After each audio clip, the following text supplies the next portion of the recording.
रात थी 26 नवंबर 2008 8:30 के आसपास।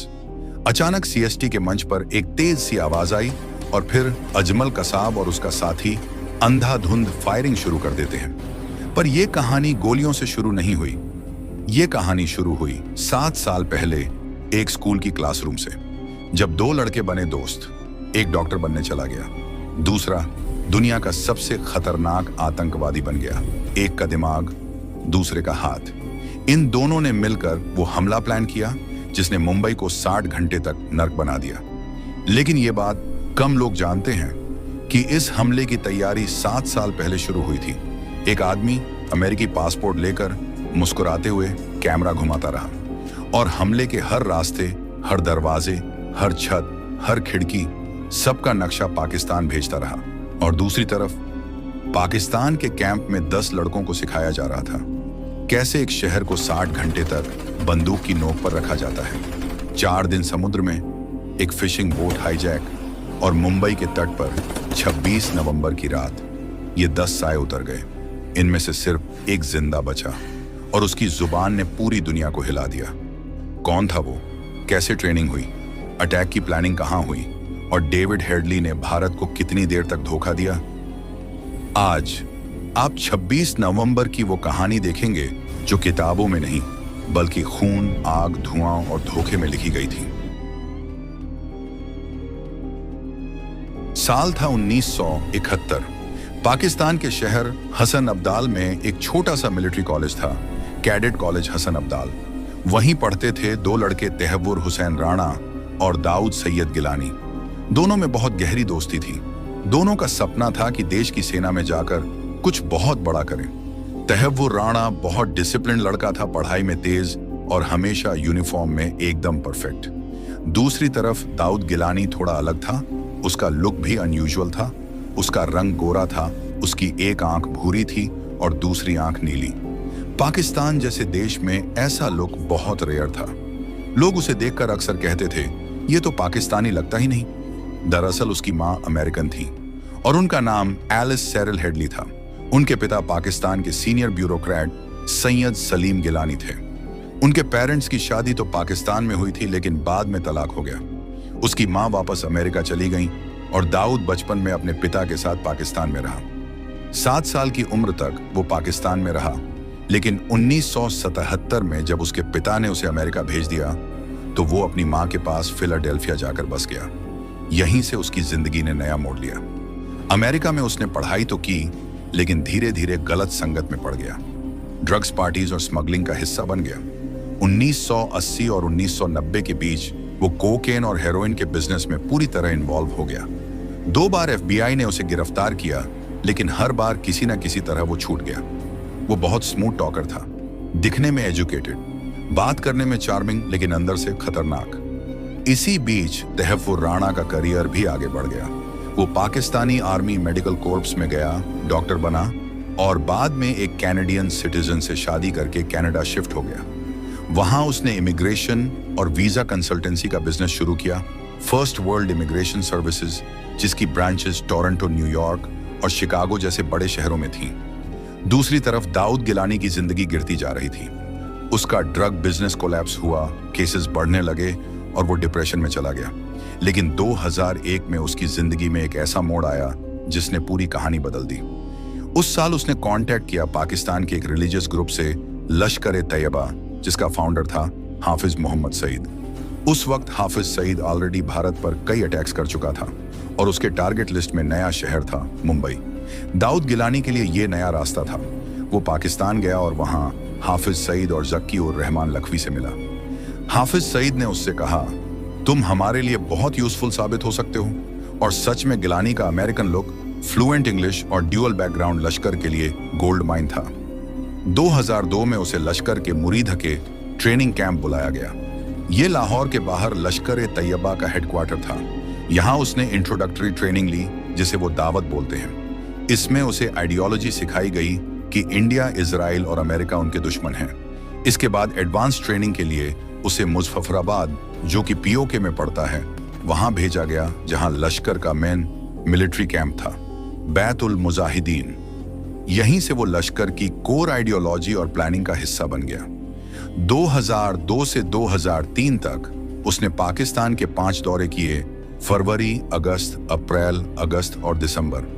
हर बार ट्रेनिंग सेशंस में शामिल हुआ, नए कॉन्टैक्ट्स बनाए और लश्कर के कोर लीडरशिप से जुड़ गया। ट्रेनिंग खत्म होने के बाद उसे लश्कर के फॉरेन रिक्रूटमेंट विंग में भेज दिया गया, जिसका हेड था साजिद मीर। साजिद मीर ने उससे कहा, तुम्हारा काम अब बैटलफील्ड पर नहीं होगा, तुम्हारा काम है इंटेलिजेंस गैदर करना और इन्फिल्ट्रेशन में मदद करना। साजिद मीर ने उसे साफ कहा, अब तुम अमेरिका वापस जाओ और अपना नाम चेंज करो, बाकी इंस्ट्रक्शंस तुम्हें वहां मिलेंगे। दाऊद गिलानी ने वही किया। वो वापस अमेरिका गया और अपनी मां का लास्ट नेम अडॉप्ट किया। अब उसका नया नाम था डेविड कोलमैन हेडली। नया नाम, नया पासपोर्ट, नई पहचान। 2005 में उसने ऑफिशियली नाम बदलने का एफिडेविट दाखिल किया और अमेरिकन पासपोर्ट हासिल कर लिया। अब वो दिखने में पूरी तरह अमेरिकन था। Blue eyes, white skin, clean accent, US passport. कोई सोच भी नहीं सकता था कि ये आदमी एक्चुअली पाकिस्तान ट्रेन टेररिस्ट है। इंडियन इंटेलिजेंस एजेंसीज का मानना है कि इस प्रोसेस में पाकिस्तान की इंटर सर्विसेज इंटेलिजेंस आईएसआई ने उसकी मदद की थी, क्योंकि किसी ऐसे आदमी को जो पहले 2 बार ड्रग स्मगलिंग में गिरफ्तार हुआ हो, इतने आसानी से यूएस पासपोर्ट मिलना ऑलमोस्ट इम्पॉसिबल था। हेडली अब दोहरी जिंदगी जीने लगा, ऊपर से एक सक्सेसफुल बिजनेसमैन, नीचे से लश्कर का स्लीपर एजेंट। और यहीं पर उसकी स्टोरी फिर से जुड़ती है अपने पुराने दोस्त तहव्वुर राणा से। वो कनाडा में सेटल था और अमेरिका में भी उसकी इमिग्रेशन कंसल्टेंसी चल रही थी। हेडली ने उससे कांटेक्ट किया और कहा, भाई एक काम है जो दोनों के लिए प्रॉफिटेबल होगा। लश्कर की तरफ से उसे एक प्लान मिला था, इंडिया में बेस एस्टैब्लिश करो। हेडली ने राणा से कहा, हम अपनी कंपनी की ब्रांच मुंबई में खोलते हैं, लेजिटिमेट बिजनेस भी चलेगा और ट्रैवल करने का रीजन भी रहेगा। राणा को आइडिया पसंद आया। उसने कहा, श्योर, बिजनेस एक्सपैंड करते हैं इंडिया में भी। बस यहीं से शुरू हुआ एक ऐसा नेटवर्क जो आने वाले 3 सालों में दुनिया के सबसे बड़े टेररिस्ट अटैक की बैकबोन बनने वाला था। डेविड हेडली का नया लाइफस्टाइल अब बिल्कुल बदल चुका था। ऊपर से वो एक लेजिटिमेट बिजनेसमैन की तरह दिखता, corporate meetings, immigration, consultancy, client calls. नीचे से वही लश्कर का एजेंट था जो अपने पुराने हैंडलर्स से लगातार कांटेक्ट में रहता था। उसने मुंबई जाने का पहला बहाना वीजा और बिजनेस मीटिंग बताया। जुलाई 2006 में जब वो पहली बार इंडिया पहुंचा तो उसने बस होटल्स, कैफेज और कुछ पब्लिक प्लेसेस की देख रेख की। यहाँ कैसा क्राउड रहता है, किस टाइम पर जगह क्राउडेड होती है, कहाँ कैमरे लगे हैं, किस एंट्री से लोग आते जाते हैं, ऐसी बातें उसने नोट की। वो ओपन टूरिस्ट की तरह रिकॉर्डिंग करता, कैमरा और वीडियो लेता, जीपीएस कोऑर्डिनेट्स का यूज करता। बातों का यह सिलसिला अब लश्कर के लिए इंटेलिजेंस बनता जा रहा था। तहव्वुर राणा, जो अब कनाडा में सेटल्ड था और जिसकी इमिग्रेशन कंपनी की वजह से उसे इंडिया आने जाने के लेजिटिमेट रीजंस भी मिल जाते थे, उसने भी हेडली की मदद की। दोनों ने डिसाइड किया कि मुंबई में एक ऑफिस खोलना सबसे अच्छा कवर होगा, एक ऐसा कवर जो बार बार इंडिया आने का कारण दे और साथ में लोकल लॉजिस्टिक्स को आसान बनाए। इधर पाकिस्तान में लश्कर ए तैयबा ने अपनी रिक्रूटमेंट और ट्रेनिंग पूरी तीव्रता से शुरू कर रखी थी।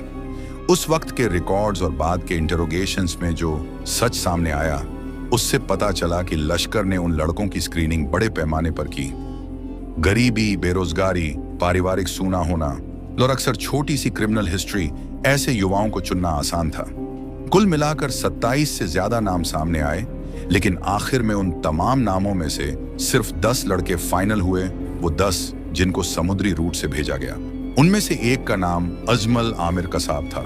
कसाब था तो एक आम सा बच्चा, ओकारा जिला पंजाब का रहने वाला, लेकिन जिन कारणों से लश्कर ने उसे चुना, उन सभी कारणों ने उसे बड़े साजिश में ढकेल दिया। लश्कर का ट्रेनिंग प्रोग्राम 4 मेन चरणों में डिवाइड था।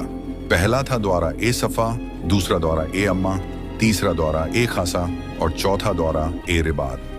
पहले 2 चरणों में रिलीजियस इंडॉक्ट्रिनेशन और बेसिक मिलिट्री स्किल्स दी जाती थी। तीसरे में advanced gorilla fighting, explosives, close quarters battle जैसी ट्रेनिंग थी, जिसे पूरा करना आसान नहीं था। चौथे में इंटेलिजेंस और एस्केप इवेड के टेक्निकल्स सिखाए जाते थे। इन सभी चरणों में जो सर्वाइवर्स रहे, वही आगे की प्लानिंग के लिए चुने गए।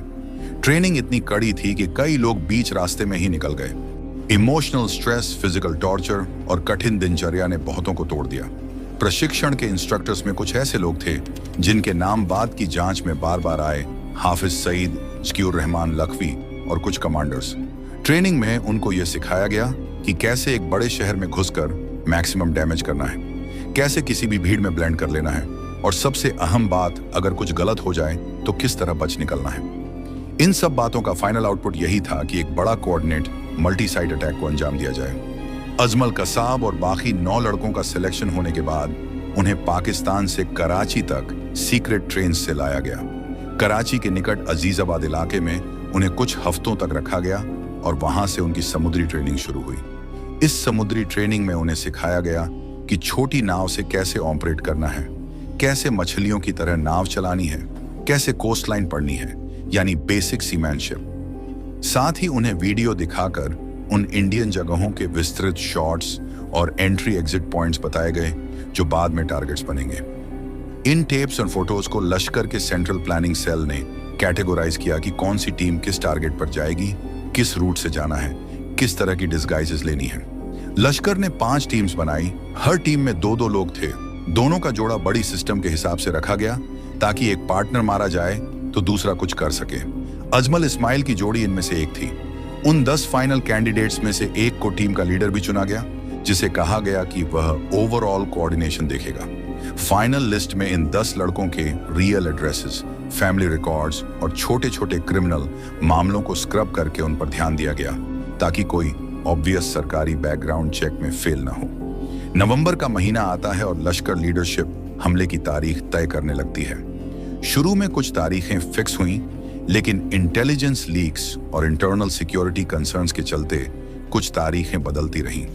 वर्ष 2008 के सितंबर-अक्टूबर में कुछ प्लान डेट्स पर रोक लगाई गई क्योंकि इंडियन रॉ को कुछ इंटेलिजेंस मिली और सिक्योरिटी एजेंसीज अलर्ट हो गईं। लेकिन लश्कर ने पीछे नहीं हटा। जनवरी से नवंबर के बीच उनकी मीटिंग्स और रिहर्सल्स जारी रहीं।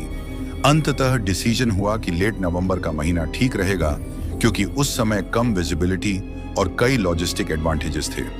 दोनों तरफ भारत में कुछ एजेंसीज को इन संकेतों का पता चला तो लश्कर ने डेट बदलवा दी। पर जब लश्कर ने आखिरकार तय किया कि अब आखिरी प्लान कर दिया जाए तो उन्होंने सारे रिसोर्सेज जुटा लिए। Fake IDs, Indian clothes, local SIM cards, cash bundles, GPS sets, satellite phones और स्मॉल वेपन्स। ये सारी चीजें पाकिस्तान के अंदर निहित नेटवर्क्स के जरिए इकट्ठा करके कराची के आसपास भेज दी गईं। 21 नवंबर को एक आखिरी ब्रीफिंग हुई। वहां ज़कीउर रहमान लखवी और कुछ बड़े लोग मौजूद थे। उन्होंने लड़कों को फाइनल इंस्ट्रक्शंस दी, अगर किसी ने देखा तो क्या कहना है, किस तरह बिहेव करना है, और सबसे डरावनी बात, जब भी बड़ी क्राउड दिखे तो किसी भी रिलीजियस आइडेंटिटी के बारे में मत सोचना, सभी पर फायर करना। उन्होंने कहा कि अगर एनकाउंटर में कोई फॉरेनर मिले तो उन्हें स्पेशल टारगेट समझो। ये लाइंस बाद में कसाब के बयान में आईं और ये दिखा देती हैं कि उनका मकसद सिर्फ इमारतें तबाह करना नहीं था। उनका लक्ष्य था मैक्सिमम सिविलियन कैजुअल्टीज और इंटरनेशनल हेडलाइंस बनाना। 22 नवंबर की सुबह लड़कों को कराची से समुद्र के रास्ते भेजा गया। उन्हें एक छोटी नाव से ट्रांसफर किया गया, फिर बड़ी नाव अल हुसैनी पर चढ़ाया गया। समुद्र में 2-3 दिन की स्ट्रैटेजी के बाद 23 नवंबर के दोपहर को उन्होंने एक छोटी इंडियन फिशिंग बोट कुबेर को हाईजैक कर लिया। उस नाव पर जो मछुआरे थे उन्हें मार दिया गया और एक नाविक अमरचंद को बंधक बनाया गया ताकि वो रास्ता दिखाता रहे। यह घटना बाद में बहुत बड़ा टर्निंग पॉइंट साबित हुई। समुद्री यात्रा का आखिरी पार्ट बेहद रिस्की था। आखिरकार कोस्ट गार्ड, नेवी और अदर मैरीटाइम सिक्योरिटी का सामना करना पड़ता है। बावजूद इसके उन्होंने प्लान एग्जीक्यूट किया और 26 नवंबर की रात को मुंबई को तट के पास पहुंच गए। बदवार क्षेत्र पर उतरने के बाद उन्होंने 5 टीम्स में डिवाइड होकर टैक्सी लेकर अपने टारगेट्स की ओर जाना शुरू किया। उन टारगेट्स में प्रमुख थे Chhatrapati Shivaji terminal CST, Leopold cafe, Taj Mahal hotel, Oberoi Trident hotel और नरीमन हाउस। शाम के 8 बजे के आसपास ये घातक जोड़ियां अपने अपने जगहों पर पहुंची और हमला शुरू हुआ। रात के 8:30 बजे थे। मुंबई की सड़कों पर रोज की तरह हलचल थी। मरीन ड्राइव पर लोग टहल रहे थे, कोलाबा के कैफेज और होटल्स में गाने बज रहे थे और सीएसटी पर लोग ट्रेन पकड़ने की जल्दी में दौड़ रहे थे। किसी को यह अंदाजा भी नहीं था कि आने वाले कुछ मिनटों में यह शहर जो कभी सोता नहीं था वो आज डर से पत्थर बन जाएगा। बदवार पार्क के पास एक छोटी स्पीड बोट किनारे लगी। 10 लड़के पिछले 4 दिन से समुद्र में सफर कर रहे थे। वो धीरे धीरे किनारे पर उतरे। उनके हाथों में AK-47 राइफल्स, बैग में ग्रेनेड्स और जेब में नकली ID कार्ड थे। हर एक ने इंडियन कपड़े पहने थे और कलाई में कलावा बांधा हुआ था ताकि कोई शक न करे। उतरते ही उन्होंने अपने अपने ग्रुप बना लिए। पहली टीम अजमल आमिर कसाब और अब्बू इस्माइल की थी जो CST स्टेशन की ओर निकली। दूसरी टीम साजिद और अब्बू उमर थी जो लियोपोल्ड कैफे की तरफ गए। तीसरी अब्बू अली और अब्बू सोहेल की जो ताज होटल की तरफ गए। चौथी अब्बू ओवैस और अब्बू अक्सा की थी जो ओबेरॉय ट्राइडेंट होटल की ओर गए। पांचवी अब्बू उमर और अब्बू अक्शा की थी जो नरीमन हाउस की तरफ गए, जो एक यहूदी सांस्कृतिक केंद्र था। टैक्सियां पकड़ी गईं और सब अपने टारगेट्स की तरफ बढ़ गए। हर टीम के पास एक GPS डिवाइस था जो उन्हें पहले से रिकॉर्डेड कोऑर्डिनेट्स दिखा रहा था। ये कोऑर्डिनेट्स वही थे जो अमेरिका में बैठा डेविड हेडली मंथ्स पहले भेज चुका था। रात के लगभग 9:20 पर CST स्टेशन की फर्श पर पहली गोली गूंजी। अजमल और इस्माइल ने अपनी AK-47 उठाई और भीड़ पर अंधाधुंध फायरिंग शुरू कर दी। हर तरफ अफरा तफरी मच गई। लोग ट्रेनों के पीछे छिपने लगे, बच्चे और महिलाएं रोने लगीं और प्लेटफॉर्म पर लाशें गिरती चली गईं। मुंबई पुलिस की शुरुआती टीम तुरंत पहुंची, लेकिन उन्हें नहीं पता था कि सामने दुश्मन ऑटोमेटिक राइफल्स और ग्रेनेड्स से लैस हैं। सिर्फ कुछ ही मिनटों में CST स्टेशन खून के तालाब में बदल गया। उस हमले में 150 से ज्यादा लोग मारे गए और कई दर्जन घायल हुए। कसाब और इस्माइल स्टेशन से निकलकर बाहर आए और एक कार हाईजैक करके कामा हॉस्पिटल की तरफ भागे। वहीं पुलिस ने उन्हें घेर लिया और शुरू हुआ एनकाउंटर। इस एनकाउंटर में मुंबई पुलिस के 3 सबसे बहादुर अफसर शहीद हुए। हेमंत करकरे जो ATS चीफ थे, विजय सालस्कर जो एनकाउंटर स्पेशलिस्ट थे और अशोक कामटे जो एडिशनल कमिश्नर थे। तीनों ने बुलेट प्रूफ जैकेट्स पहनी, अपनी गाड़ियों में चढ़े और आतंकियों को रोकने निकले। लेकिन इस्माइल ने AK-47 उनकी गाड़ी पर फायर किया और तीनों ऑफिसर्स मौके पर गिर पड़े। इस्माइल और कसाब वहां से भागे और एक और टैक्सी हाईजैक कर ली। लेकिन पुलिस ने गिरगांव चौपाटी पर नाकाबंदी कर दी। यहां करीब आधे घंटे की गनफाइट चली। इस्माइल मारा गया और कसाब घायल हो गया। पुलिस ने उसे पकड़ लिया, उसकी राइफल छीनी और पहली बार किसी आतंकवादी को जिंदा पकड़ा गया। यही वो पल था जिसने पूरी कॉन्स्पिरेसी का दरवाजा खोल दिया। इधर बाकी 4 टीमों ने भी हमला शुरू कर दिया था। लियोपोल्ड कैफे में गोलीबारी हुई, कई फॉरेन नागरिक मारे गए। कैफे की दीवारों पर गोलियों के निशान आज भी हैं। ये हमले की खामोश गवाही देते हैं। ताज होटल जो मुंबई का गर्व था, वहां का मंजर सबसे डरावना था। 2 आतंकियों ने ग्रेनेड से विस्फोट किया, कई मंजिलों में आग लग गई और सैकड़ों लोग अंदर फंस गए। होटल के अंदर जो बंधक स्थिति बनी वो अगले 60 घंटे तक चली। ओबेरॉय होटल पर भी ऐसा ही हुआ। आतंकियों ने पहले रेस्तरां पर फायरिंग की, फिर लोगों को ऊपर के फ्लोर्स में ले जाकर बंधक बना लिया। नरीमन हाउस यहूदी परिवारों का धार्मिक केंद्र है। वहां आतंकियों ने पूरी इमारत कब्जे में ले ली। कई लोग छत से कूद गए, कई फंस गए। रात होते होते पूरा मुंबई युद्ध का मैदान बन गया। फायर ब्रिगेड, पुलिस कमांडोज सब अलग अलग जगहों पर फंसे लोगों को निकालने की कोशिश कर रहे थे। लेकिन सबसे बड़ी चुनौती थी कि आतंकवादी पूरी तरह ट्रेंड थे और हर जगह टैक्टिकल एडवांटेज में थे। इसी बीच दिल्ली में नेशनल सिक्योरिटी गार्ड NSG को एक्टिवेट किया गया। Special operation unit black tornado तैयार हुई और NSG कमांडोज को एयरलिफ्ट करके मुंबई भेजा गया। लेकिन उनका विमान उस वक्त चंडीगढ़ में था। लॉजिस्टिक्स में देरी हुई। रात भर मुंबई 2 के लोग डर में थे और कमांडोज सुबह तक पहुंचे। जब NSG मुंबई पहुंची तो सबसे पहले 3 जगहों को टारगेट किया: ताज होटल, ओबेरॉय होटल और नरीमन हाउस। NSG ने पूरे इलाके को कॉर्डन किया, थर्मल इमेजिंग की और नाइट विजन डिवाइसेस का इस्तेमाल किया। कमरे दर कमरे कॉम्बिंग शुरू हुई। ताज होटल के अंदर स्मोक, आग और डार्कनेस सब कुछ था। कमांडोज को कुछ भी साफ नहीं दिख रहा था। हर कदम पर डर था कि किसी कमरे के पीछे आतंकवादी छिपा ना हो। कमांडोज धीरे धीरे आगे बढ़े और हर एक मंजिल से हॉस्टेजेस को निकालते गए। कई फ्लोर्स पर बॉडीज मिली, फॉरेन नागरिकों की, होटल स्टाफ की, सिक्योरिटी पर्सनल की। ताज होटल की आइकॉनिक डोम पर आग लग चुकी थी। वो दृश्य आज भी किसी नाइटमेयर से कम नहीं था। एनएसजी के ऑपरेशन में एक नाम हमेशा याद रखा जाएगा, मेजर संदीप उन्नीकृष्णन। उन्होंने अपनी टीम को पीछे रहने को कहा और खुद आतंकियों के सामने गए ताकि साथियों की जान बचाई जा सके। उनकी आखिरी आवाज रेडियो पर गूंजी थी, don't come up, I will handle them. और उसके कुछ मिनट बाद वो गोली से शहीद हो गए। ब्लैक टॉर्नेडो ऑपरेशन कुल 60 घंटे चला। 28 नवंबर तक ओबेरॉय होटल में आतंकियों का सफाया हो गया। 29 नवंबर को ताज से और नरीमन हाउस भी क्लियर कर दिए गए। आखिरकार मुंबई ने राहत की सांस ली, लेकिन उसकी कीमत बहुत भारी थी। 166 लोग मारे गए, 300 से ज्यादा घायल हुए। मरने वालों में बच्चे, महिलाएं, पुलिस वाले, फॉरेन नागरिक सब शामिल थे। भारत पर यह अब तक का सबसे कोऑर्डिनेट और डेवास्टेटिंग टेररिस्ट अटैक था। अब जब धुआं छंट गया, तब असली काम शुरू हुआ, इन्वेस्टिगेशन का। पकड़े गए आतंकवादी अजमल कसाब से पूछताछ शुरू हुई। उसने बताया कि वो पाकिस्तान के पंजाब प्रांत के फरीदकोट गांव का रहने वाला है। उसने अपने ट्रेनिंग कैंप्स, इंस्ट्रक्टर्स और रूट्स का डिटेल बताया। उसके बयान से साफ हो गया कि ये कोई लोकल गैंग नहीं था, बल्कि स्टेट स्पॉन्सर्ड ऑपरेशन था, जिसके पीछे लश्कर-ए-तैयबा और आईएसआई दोनों थे।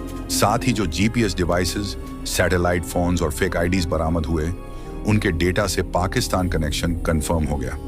फोन रिकॉर्ड्स दिखा रहे थे कि आतंकियों के कॉल्स सीधे पाकिस्तान के कंट्रोल रूम से हो रहे थे। वो कॉल्स साजिद मीर, जरार शाह और जाकिर रहमान लखवी जैसे लोगों से लिंक्ड थे। उस कंट्रोल रूम से उन्हें लाइव अपडेट्स दिए जा रहे थे, कौन से कमरे में हॉस्टेजेस हैं, कहां सिक्योरिटी पहुंची है, कौन से विंडो से फायरिंग करनी है, यानी रिमोट कंट्रोल्ड कार्नेज। इस इन्वेस्टिगेशन में सबसे बड़ा इंटरनेशनल ट्विस्ट आया डेविड हेडली और तहव्वुर राणा के अरेस्ट से। अमेरिका में एफबीआई ने हेडली को 2009 में पकड़ा क्योंकि उसके पाकिस्तान और इंडिया के बीच सस्पिशियस ट्रैवल रिकॉर्ड्स पकड़े गए थे। उसके कंप्यूटर से मुंबई के सारे कोऑर्डिनेट्स, वीडियोस और फोटोज मिले, वही जिनकी मदद से टारगेट्स चुने गए थे। उसने कन्फेस किया कि उसने 2006 से 2008 तक कुल 9 बार भारत का दौरा किया। हर बार नई जगहों की फोटोज और वीडियोस लेकर पाकिस्तान भेजता था। उसके सर्वेलेंस डेटा को लश्कर का tech expert Zarar Shah compile करता और पावर पॉइंट प्रेजेंटेशंस बनाकर अटैकर्स को ट्रेनिंग दी जाती थी। हेडली ने यह भी स्वीकार किया कि पाकिस्तान की खुफिया एजेंसी आईएसआई के कुछ ऑफिशियल्स भी इस पूरे ऑपरेशन में इनडायरेक्टली इन्वॉल्व थे। उनका काम लॉजिस्टिक्स, कम्युनिकेशन और फंडिंग को इंश्योर करना था। जब एफबीआई और इंडियन एजेंसीज ने जॉइंटली इन्वेस्टिगेशन की, तो हेडली की कन्फेशन का डिटेल्ड रिपोर्ट तैयार की। उसमें साफ लिखा था कि Headley is the eyes and ears of Lashkar-e-Taiba. Headley को बाद में अमेरिका की अदालत में ट्रायल किया गया। उसको 35 साल की सजा हुई, लेकिन तहव्वुर राणा ने खुद को इनोसेंट बताया। उसका कहना था कि वो सिर्फ बिजनेस पार्टनर था। फिर भी कोर्ट ने कहा कि उसकी कंपनी का इस्तेमाल एक टेररिस्ट ऑपरेशन के कवर के रूप में हुआ था। 26/11 सिर्फ मुंबई का अटैक नहीं था, ये पूरी दुनिया के लिए वार्निंग थी कि आतंकवाद अब जियोग्राफिकल बाउंड्रीज नहीं मानता। उसने दिखा दिया कि एक आदमी अगर सही जगह और सही डिस्गाइज में हो तो कितनी तबाही मचा सकता है। भारत में इस हमले के बाद सिक्योरिटी आर्किटेक्चर पूरी तरह बदल दी गई। कोस्टल सर्वेलेंस मजबूत हुई, एनएसजी के रीजनल हब्स बनाए गए और इंटेलिजेंस कोऑर्डिनेशन सिस्टम्स सुधार दिए गए। लेकिन हर भारतीय के दिल में वो डर, वो गुस्सा और वो दर्द आज भी जिंदा है। और शायद सबसे बड़ी बात, मुंबई ने हार नहीं मानी। 60 घंटे की आग और खून के बाद भी ये शहर अगले दिन चला, ट्रेन्स चली, लोग ऑफिस गए और ताज होटल फिर से खड़ा हुआ। क्योंकि ये सिर्फ एक शहर नहीं था, ये एक जज्बा था जो आतंक के सामने झुकना नहीं जानता। मुंबई पर हुआ वो हमला खत्म तो हुआ, लेकिन उसकी गूंज आज भी महसूस की जा सकती है। 26 नवंबर 2008 की ये तारीख अब सिर्फ एक दिन नहीं, बल्कि एक सिंबल बन चुकी है। तो दोस्तों, अगर ये कहानी आपको कुछ सोचने पर मजबूर करती है, अगर इसने आपके अंदर वो सवाल जगाया है कि हम कैसे ऐसे हमलों से बच सकते हैं, तो इस वीडियो को जरूर शेयर करें, ताकि ज्यादा से ज्यादा लोग जान सकें कि 26/11 सिर्फ एक हमला नहीं था, ये सबक था, ये चेतावनी थी, ये यादें थीं कि हमने आजादी की कीमत सिर्फ जंग में नहीं चुकाई है, हमें ऐसे आतंकवादी गतिविधियों का भी सामना करना पड़ता है। तो दोस्तों, अगर आपको हमारी वीडियो अच्छी लगी तो इसे लाइक करें, शेयर करें, कमेंट करें और चैनल को सब्सक्राइब करें। और हाँ, आप हमें हाइप देना ना भूलें। मिलते हैं अगले वीडियो में। जय हिंद। जय भारत।